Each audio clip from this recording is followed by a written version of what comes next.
I am Matt Lee. I am a musician. I'm the founder of Tortoise.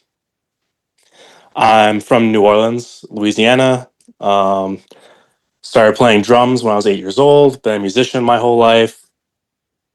Um, Picked up a few other instruments, piano, guitar. Started doing some sound engineering for friends who were rappers. Got into music production.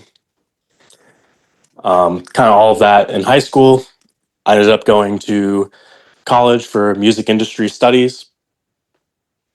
And there I got into more sound engineering, specifically live sound engineering. And I did that for a few years after school and a few years during school, just doing live sound engineering for concerts, speaking events, stuff like that. And decided that wasn't me, that life wasn't for me. I met a lot of jaded, middle-aged sound engineers, and I could see my future there and didn't look like a good one. So I got into software development at that point and went to school for that a little bit. Uh, didn't didn't graduate, but learned a lot of good stuff. And I ended up joining this hackathon in New Orleans, which was put on by this accelerator there called Idea Village. And there I met my friend Theo, and we built this project called Proof of Listenership Platform, Pulp for short, POLP. And we ended up winning that hackathon. It was like a crypto music thing. And so that ended up with getting a little bit of support from this accelerator. And we worked on that for like a year, but it didn't really end up going anywhere. I actually remember very clearly the day we started looking for fundraising was the day FTX collapsed. So yeah, not the best timing, and also was very inexperienced. Um, yeah, and actually through that is how I found out about Farcaster, because I applied to the A16Z crypto startup school, and on the application it asked, "What's your Farcaster username?" And I said, "What's that?" And so I looked up Farcaster and made an account just so I could get on the application, and that was in late 2022, and it was kind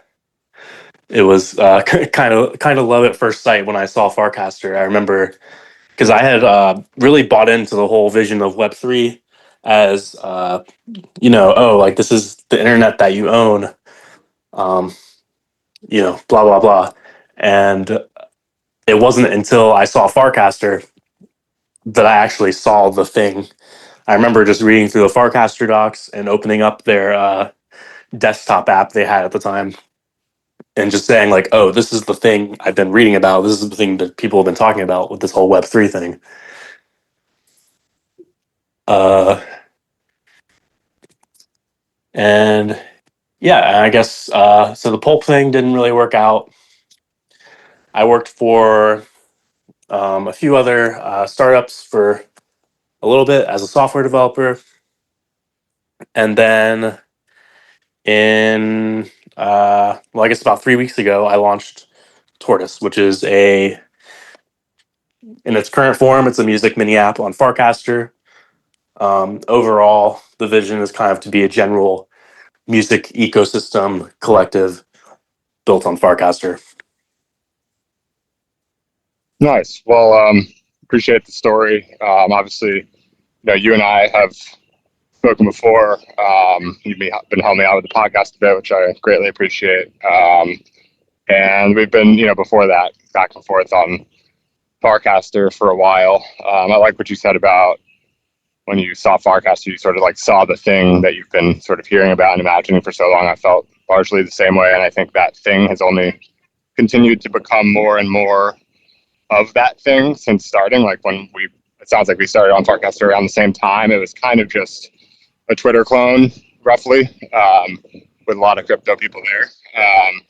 And then now there's, mini apps and Warplit and in-feed transactions and in-feed token launchers. And like, it's a very much, it's all crypto. And it's just like when people ask me why would they want to be on Farcaster or Warpcast versus Twitter, it's like I used to say, well, it's just I kind of like the community there. It's good people, a lot of builders. You can get more sort of like civil interactions in replies than Twitter, which is either like low quality stuff or dunking. Most of the time, like you can actually like sort of ask a question and get like sort of interesting responses. So it was the people that I thought set it apart originally, and still do in a lot of ways. But the actual capabilities of the platform, or the network at large, have really developed over the last couple of years, and I think will continue to do so. And I definitely want to talk about Tortoise, latest app that you've launched, which had a really nice reception. And I think we could certainly use one or more music apps on Farcaster, and just in general, music apps and podcasting apps both like leave a lot to be desired for me personally. Like Apple Podcasts and Spotify both are pretty brutal. And then on the music side, like I've used Spotify for a long time primarily, but recently I've been using just my Apple Watch and laptop more instead of a phone, and Spotify for whatever reason is always glitching on my watch, so I've sort of switched to Apple Music, which also kind of sucks. But I don't know, it's I'm very open to like new apps in both of those areas. And I know Tortoise isn't contemplated necessarily as like a replacement for those things, but you start with people who are in the Farcaster network posting music and whatnot, and who knows if and as Farcaster becomes a very big thing, who knows how it could potentially develop from there. But one question that came to me like sort of towards the beginning part of your story actually was, do you remember what your first, like, do you remember some of your earliest memories in regards to music? Because like obviously music has played a huge part in your life, like even when after childhood and high school and studying and your first jobs, you were sort of disillusioned by the people in those jobs to realize you wanted to try something else and go to software engineering. Even after all of that, here you are, software engineering a music app, you know what I mean? So it's like obviously it's a big piece of your life, and I'm curious if you have any recollection of sort of like some of the earliest moments where you really started to get into it. Yeah, the earliest memory I think I have, well, there's two. One is we were listening. I think we were like I was in the car with my family, and the song "Hey Jude" by the Beatles was playing, and my brother, I think, who is also a musician, was talking about some of the instruments in it, and he said like something around like, "Oh, do you like hear how the drums are doing that thing?" And I just said no. Like I couldn't. I couldn't like set apart the like individual instruments in the sound. All I heard was like just Like this. how old? Like how old are you at this time, and how old's your brother? Uh, so like I'm like 6 and my brother's 12 probably. Okay. Um, Fair to not be able to distinguish instruments at 6. yeah, I mean a lot of adults can't do it to be honest. Yeah, that's true. Uh, but yeah, I don't know. I just remember it just had me. I don't know. It just had me thinking so much about like uh, the way that you can hear things, but you have to really you can hear things just because you hear something doesn't mean you're listening to it. Right. And that's a skill that I've still built up as an adult of like to listen between. I mean, especially as a sound engineer, like for instance, I know people who you know uh, they'll listen to music on their phone, like just through the phone speakers, and be perfectly fine with it. Which is great, more power to them. But like when I hear that, it's literally like I'm listening to half of the song because like there's all these frequencies that are like all the bass frequencies are missing, and it's just like it's very I'm very aware of it.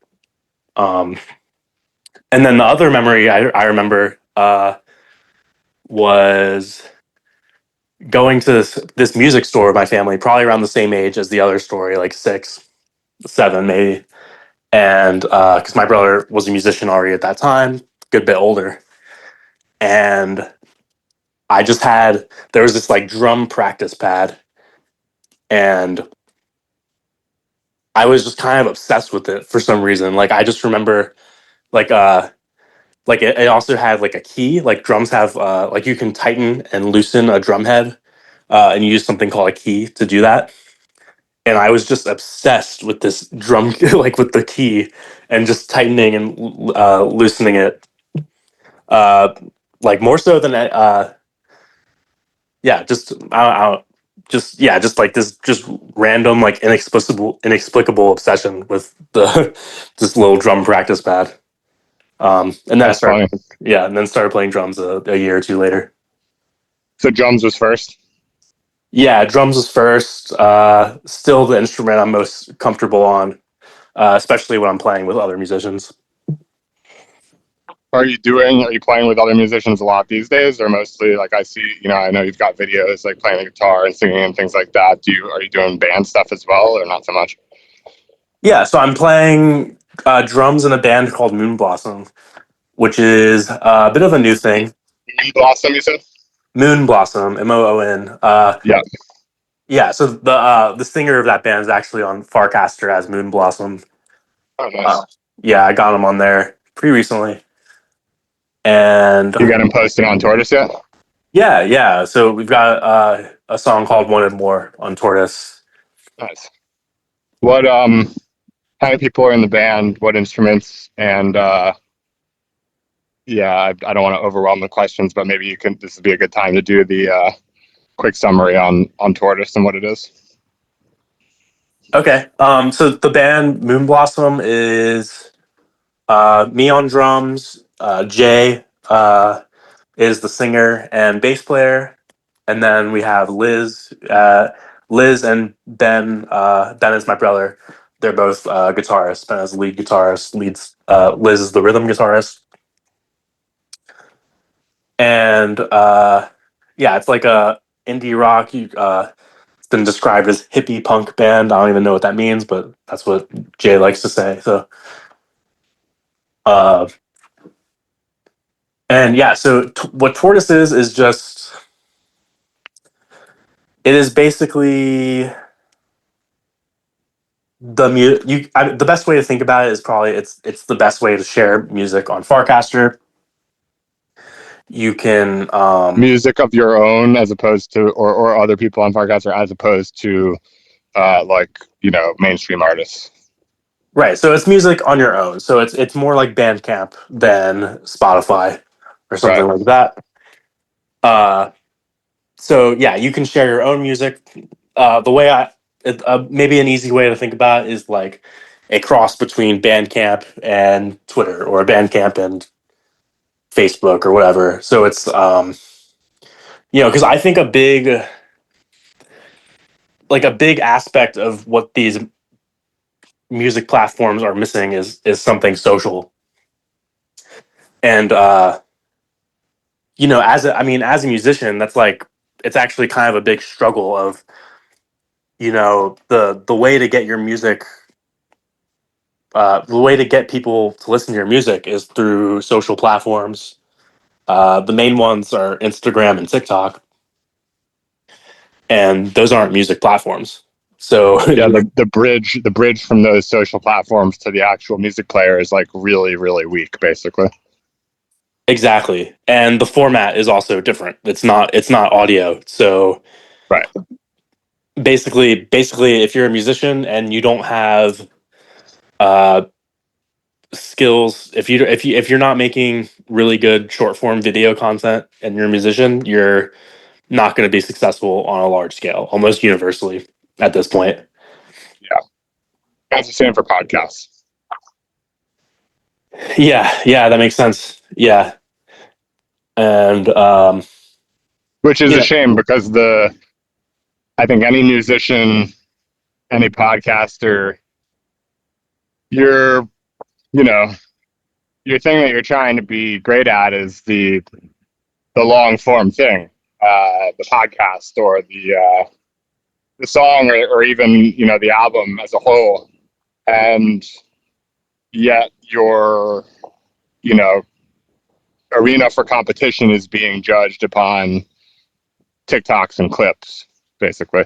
Like it's your clipping skill or your TikTok skill that's actually determining success to some degree. Yeah, yeah, and it's and the, that's always been the case through I'm thinking about the famous story between when the like JFK versus Richard Nixon election, when JFK was the one who figured out Like how to better on present TV. himself. Yeah, exactly. And Yeah, so I mean it is an issue of like it is a an issue that's never going to go away. Of you have to adapt to the formats people want to consume. But yeah, I mean I just know I'm a musician. I wish I could just make music, and I don't like having to do other things to promote it. yeah. Another really important aspect of what's happened with music is that it's probably been damaged by the internet more than any other industry as far as recorded music. Why is that? Well, because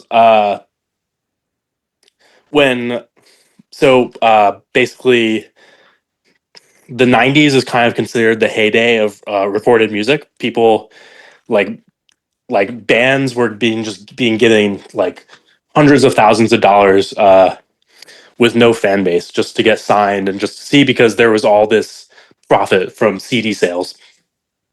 And and going back decades before that, the recorded music industry was this big giant industry that people were making a bunch of money from. And when music became digital, you had Napster, you had file sharing, and basically what happened was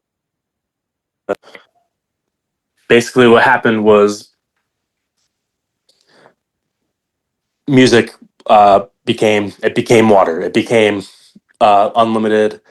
It lost its scarcity basically, and so Right. people stopped paying for it. And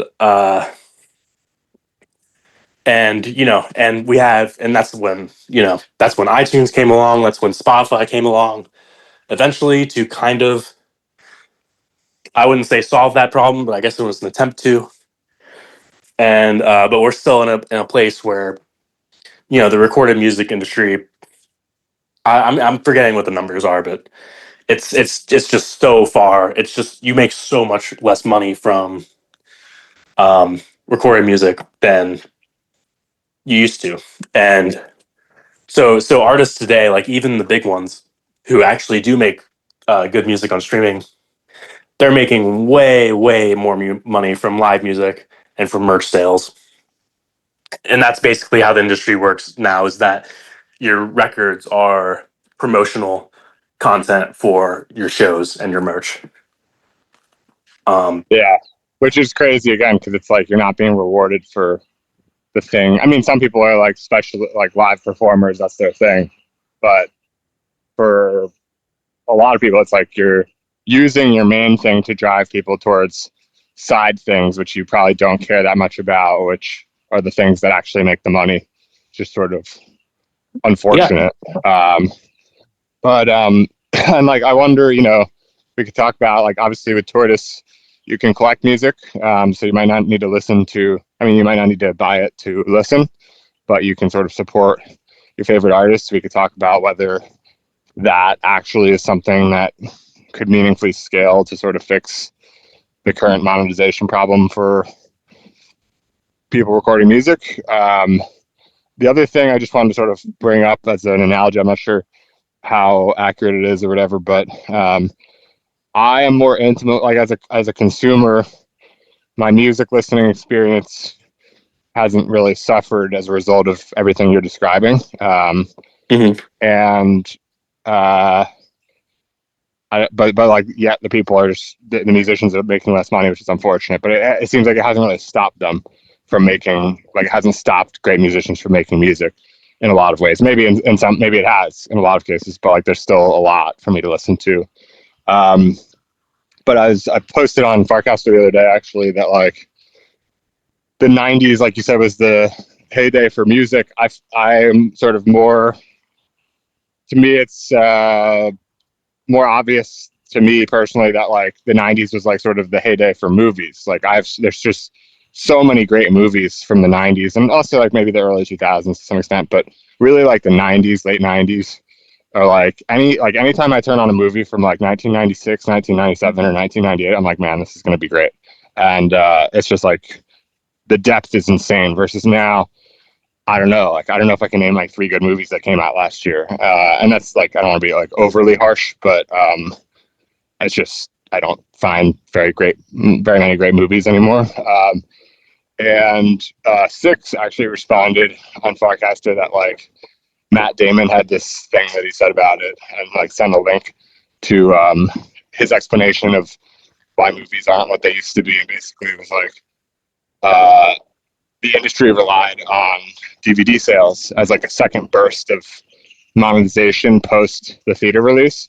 And between the two of those, you had a lot of flexibility to make like more niche movies that don't necessarily need to apply or be interesting to everyone. And therefore, I think they can be more interesting to smaller groups of people because they're just like by definition not as like mainstream commercial or whatever. And so you could sort of get away with doing those things because you'd have the theater release, make some money there, and then you do the DVD release and make some more money there, and have sort of like a stream of revenue in perpetuity from that, potentially just ongoing DVD sales. And now I guess I don't know exactly how it goes, but like the theaters aren't as popular as they were, and then there's no DVD. It's just like probably a similar thing to music, you know, how they used to sell records and then CDs, and now it's just streaming. Similarly with movies, it used to be DVDs and now it's just streaming. And I think just like the monetization on that is just like way lower per movie or per artist in the music industry and whatnot. And as a result of that, we now just have Avengers 7, 8, and 9 instead of like actual new like movies that are just about like things that you haven't seen before, basically. And I wonder if that like has, despite my finding music that I like still, has that had an impact on music, you think, where music has actually just sort of like aggregated to become more mainstream as a result of like people with more niche audiences just knowing that they basically like have no shot? Uh no, I don't think so. I think uh I My don't know. my guess, just a quick thing, like my guess as to why that wouldn't be the same is that music you can sort of produce for low cost on your own from just like a passion for music, whereas music is just inherently more of a business to like make something happen. You need like a lot of funding, and so there's the musician who just wants to make an album doesn't necessarily need to do the math and get it approved, whereas like the maybe once they're signed or something, but the movie sort of has to do that, and if you can't justify it, then it doesn't get made, basically. Whereas the musician might not realize this isn't viable until after they've already like sort of produced some music. Yeah, I mean, a movie it requires many people. It's like it's like this big project to take on, and a lot of music is too. But I mean, musicians are gonna make music. It's almost like breathing to the ones who really love it. So I mean, it's not gonna matter if they're making money or not. It's just gonna happen. Are Um, you are you one of those people, you think, or are you not as extreme as some other musicians might be in terms of like their obsession? no, Like, yeah, will you I make mean, music forever? yeah, I will. I mean, it's I'll always make music. I mean, that's where I'm coming from where I say that. And it's something I always keep coming back to. I've had phases where, uh, I think, oh, like I should try to get into other industries, like, maybe I'm not good enough to really do this, blah blah. But it's just really, I've kind of figured out it's not really a choice. Do Um, you care really how good you are, or is it a lot of it just the process of making, like, sort of, regardless of who or how many people listen, is enjoyable in and of itself? Or is there a piece of it that, like, you want to do it because, uh, it might get sort of like, you might sort of have that song that actually, like, a lot of people end up listening to? Both. I mean, I very much care how good I am. I want to be good. But I if that was all I cared about, I wouldn't do it because um It's too I hard. mean too hard and too like vulnerable. Like I mean, singing is like a kind of a good example because it's a kind of a vulnerable thing, and it's something that um well, at least I used to think I wasn't very good at it, and uh I just kind of realized that it's just like something I love to do so much. Like to not to like to rob myself of doing that because I don't think I'm good at it would just be such a disservice to myself, you know? Yeah, I mean, I think there's so many other benefits of, like, doing the things that you love, regardless of the specific outcome. It's not. It's very different because I don't know that it's necessarily art.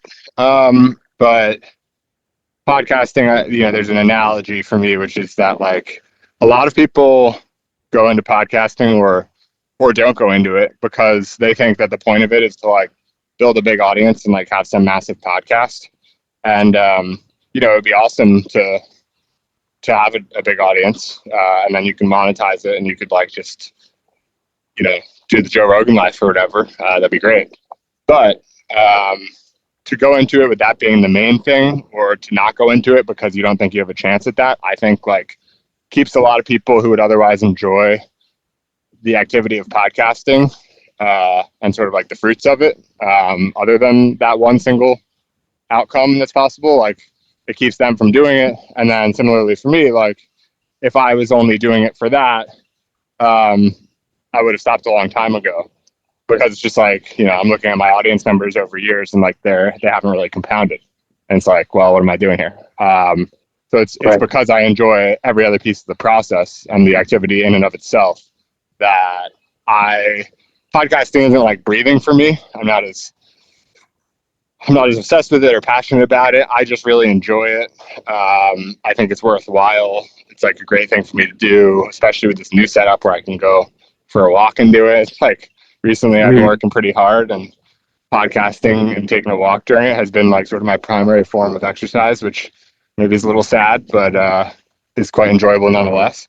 Um, so yeah, I don't know. I think it makes a lot of sense, basically, why you do what you do. And I feel like as you've, you know, broadened your skills and stepped into, like, software engineering, and you can maybe find, like, I mean, Tortoise is a great example of sort of combining your interests. Like, you can continue to make music, but you can also sort of, like, live and work in and around music in ways that are maybe a little more tangential. And, like, sort of like, if you're working on Tortoise years from now, you would presumably be, like, spending every day with, like, different artists, and listening to music and making music, and all of these things would be sort of in the realm, even if you're not, like, music. Being a musician yourself isn't sort of the primary thing necessarily.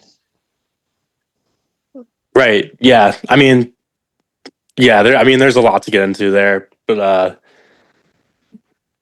yeah, I mean I think you have to like the idea of, you know, the idea of trying to calculate like, oh, what's the best course of action for me, right? Like the idea of just like trying to like use logic to like figure out your next move all the time rather than like doing stuff you're just kind of naturally gravitated towards, I think is just kind of um it's kind of arrogant to think that like you'll be able to figure out what's best for you rather than just like naturally what you want to do.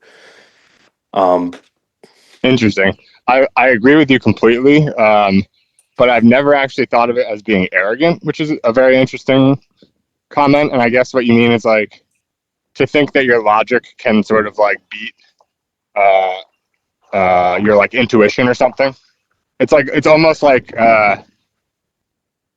arrogant, like not as a whole, but on the part of your like logical mind in a way, because the other part is still you, right? Like you're still navigating life according to your interests or what you're attracted towards doing. It's like it's still you following something like sort of Right. internal in a way. But the other version, the version that you're saying you don't think is a good idea, which I agree with you, is like trying to be super prescriptive as to like assuming you can predict the future and the outcome of things and try to be overly logical about it. You know what I mean? Yeah. Yeah. I mean, I don't know who said this, but it's something I think about a lot. It's like when you talk to yourself in your head, there's a voice who's talking, and then there's a voice who's listening. Yeah. And the voice who's listening, in my opinion, I don't know. I guess everybody's different. For me, the voice who's listening is, what I try to follow, and I think that's like who's really yourself. And Right. another thing I think about is how Steve, it's like a famous Steve Jobs quote of just like having faith that the dots will connect, because Yeah. he studied like fonts and art and all this stuff. Ended up helping with Apple, and that's how. I mean, that's. I mean that applies to me looking back on it for sure, and that's how I got into crypto at all in the first place, was because as I studied the music industry, and I went to college for it. We talked about all the time how the digitization of music just wrecked the industry. And and I remember listening to, like, before the NFT. It was a few months before like Bored Apes and like the NFT thing really took off. I was listening to an interview with Vitalik, and I'm not sure, but when your interview with Vitalik was on your other podcast, but Hmm. it might have been. It honestly could have been that one. That'd be Um, funny. It was in the summer of 2020, like probably like maybe like August or September of 2020 ish, maybe October. yeah. So I mean, a high probability it was that podcast. But That's super what? funny. But I heard Vitalik say, "Oh, you can apply scarcity to media," and when I heard just alarm bells just started going off in my brain when you said that, and I and that's really the reason I'm interested in crypto beyond just like holding Bitcoin or whatever. Um, yeah, so Interesting. Yeah, it's I don't know if that was on mine. I don't recall that. It would be funny though if it was, and it'd be funny if this line on, like, we definitely didn't talk about media for a while, but maybe there was a line in there at some point about it for some reason, like tangential to something else we were talking about. And it would be funny. Like so many of my podcasts, like they were great conversations and whatnot, but like I don't have an amazing rote memory, and that's probably uh, understating the fact. Like I have, like, I would say, like a pretty not great memory. Like I mhm. continue underestimating it. I have a pretty bad memory, basically.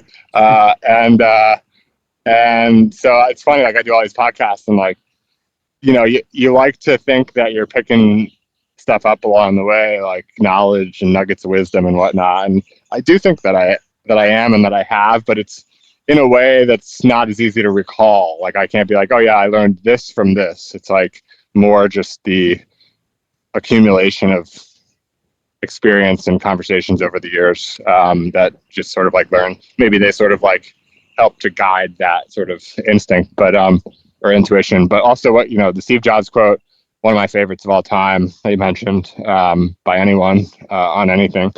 And then the voices thing is also interesting. I don't know if you're familiar with this book called The Untethered Soul.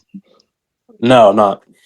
Uh, Really good book. I'm not like super into this category of books, I would say, like Eckhart Tolle, if you're familiar with him, and other people like that. This one is, I Mhm. think the author's name is Michael Singer, and He's got a few books. This was the only one that I read though, and it was probably one of the most impactful books I've read, top 3 or 5. Um, and the core takeaway from it basically is exactly what you said, that, or at least for me, the core takeaway is like this voice that you're constantly, hearing, if you will, is not you, and you are the witness, is what, this book says. Like, and that's what you're describing as the person who's listening to that voice. And it's just a super helpful concept. I don't think of it day in and day out necessarily, and maybe you should, maybe you shouldn't. I'm not like sort of here to argue or debate that, but it's definitely useful sometimes where, for example, if you're like really angry or really sad,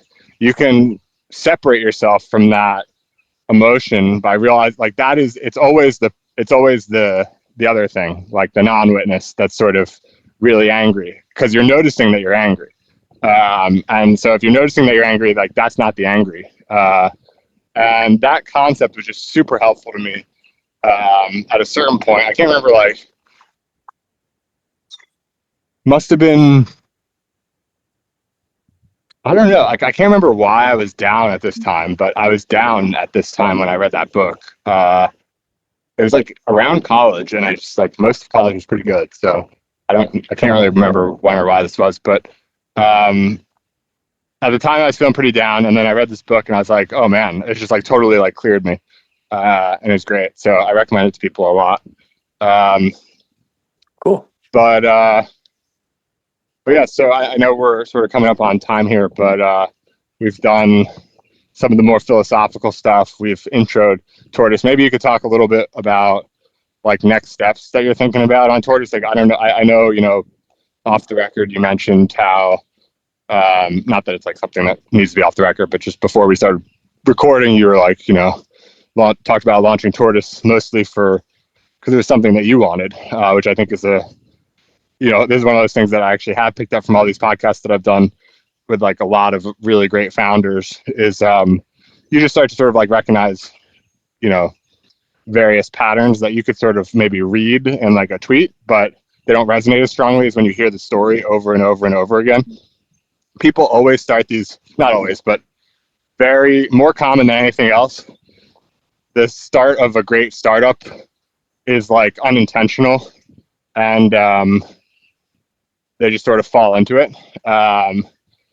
And a lot of times it's just doing something that they wanted to do or making something that they wanted to see in the world for themselves. And it sounds like that's very much how Tortoise got started. But now that you've put it out into the world and a lot of people liked it, do you have, are you planning to work a lot on this moving forward to develop certain pieces of it, or what's like sort of the next steps in your mind? Or it's also fair to say like you don't really know? Yeah. So, I yeah, all that you said is true. I made it for myself. And yeah, I mean that was cool. I mean, it was just cool. Like the day I launched it, I also released a song with it, and yeah, I don't know. I like releasing a song, uh, like having like releasing an app along with my song that, and the song is on the app as promotion for the song is is one of the funnest creative things I've ever done. Um, Yeah, I was and listening. This is Veins, right? yeah, that's right. And what's And the it's a good song. I liked it. Is what's the difference? Like what's the name? Hug Hassle. That's the artist name on it. Is that's your musician name? Because I know is your handle for a brief while. A yeah, while might be a strong word. A brief moment. yeah. I was experimenting with some other handles, and um, Is it Hug Ass Hassle or the yeah, other thing? yeah. But a lot of people, because when it was my handle, it was just one word, so most people thought it said Hugh asshole, and but yeah, it's the so that I mean that is really the I mean that just goes along with, like, I know we already talked about like some philosophical things, but that's really just kind of the theme of my life recently, and that's kind of uh one example, because I was basically like probably 2 years ago at this point, I was just journaling, and I wrote the term huge hassle, and I just accidentally wrote hug hassle, Hmm. and I couldn't, I just, for some reason, I just couldn't stop thinking about it. And like, I just thought about it all the time for a year. Hmm. And basically, like, it's weird because my, like, consciously, I'm not like super crazy about it as a name. Although I do like it, but it's just, the way I think about it is that, like, subconsciously, I made it like turned this negative thing into a positive thing. Hmm. And for whatever reason, it's just sticking to me. Uh and I needed a new artist name, or I wanted one, because my name Matt Lee is like, it's hard. You can't search for, like, there's a bunch of other Matt Lees in the world, and even on music streaming platforms, so it just makes it really hard to find my music. So The positive spin on that I'll give you is I've always like I've in order to achieve pseudonymity on the internet, I drop my last name because Jake is popular enough that it sort of achieves the purpose without making up a new name, just first name only. And I've right. always been a little bit envious of people with their full name is like Matt Lee is pseudonymous by default. You can just be Matt Lee, and if you don't show a picture of yourself, no one knows which one you are. Yeah, I mean, yeah, it's a great point. Yeah, and I'm still, I don't know.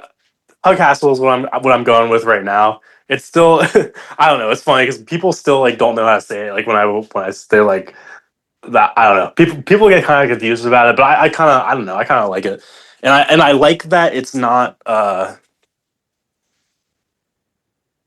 don't know. I like that it's kind of weird and just, like, doesn't really make that much sense to people, and it's just like, uh, I don't know, because I think that's the way I am a bit. Is And it so is the so there was huge hassle, which is like where it derived from. Is there was the like huge asshole thing like a part, like was that intentional at all, or that's a misread by everyone who gets confused? that's a Like, do you mystery. like that? You don't like that component? Like, that's not an intentional thing, right? Uh, it's not intentional, and it's Do you not like that? That's a mistake that people make, or not really? not real. Well, Yeah. That's what I sort of figured, and I think that's a mistake. That's what I assumed when I saw it. I'm like, oh, here's like hug hassle, but also like huge asshole. Even though like like it doesn't perfectly line up, but it's like I feel like that's what he's going for here. But it's not, and it's not the story. And the story is better than that, as you just told it. And like the longer form version of really, it's a misspelling, and for whatever reason, logic aside, just sort of like resonated and stuck with you, which is like a great name to make a name versus like the play on the other thing is just like not as good, and that's what people are sort of like assuming. And so I wonder if like you could have like a well, I don't know, this might actually make it even worse, but I was wondering if like you could have the name, but then like your like one of your sublines is like not an asshole or something, and it's like but then people might really think that it's a play on that word. Like, I don't know. It's a tough one, and it's not like sounds like you didn't sign up for this. You just wrote this thing that resonated and stuck, and now you're left to deal with it. And I mean, I agree with your like. I think you should just go for it as long as it continues to resonate, and if it stops, then you can move on. yeah. I mean, yeah. I don't think that it's as much of a problem when you have the space between the words. True. So, You can put a uh, dash, under underscore. yeah, yeah. That's a good idea. Yeah. So, yeah. Problem Maybe solved. that's well. Yeah. Yeah. There you go. Um, yeah. All right, I want credits one day when you're on tour, and you stuck with the name that you know. Uh, when the story is told in 20 years, you were just about to abandon the name, and then I recommended an underscore, and it was locked in forever thereafter. Okay. Okay. I'll give you the credits. All right, cool. Well, anything else before we wrap? I know we're up on time, but we can obviously do it again at some point in the future. But yeah, any closing words for Hug Hassle fans or Matt Lee fans? Um, no closing words. Yeah, I mean, I have a lot more to say about the vision behind Taurus, but that's okay. I also like to be. I'm also glad I'm not putting too much out there. And just yeah, I hope anyone who's listening checks out Tortoise, listens to some music. If you're a musician, post some music on there, and yeah, that's it. Awesome. Well, great conversation as usual, and we'll talk to you soon. Hug. All right, see you, Jake. Bye. Later.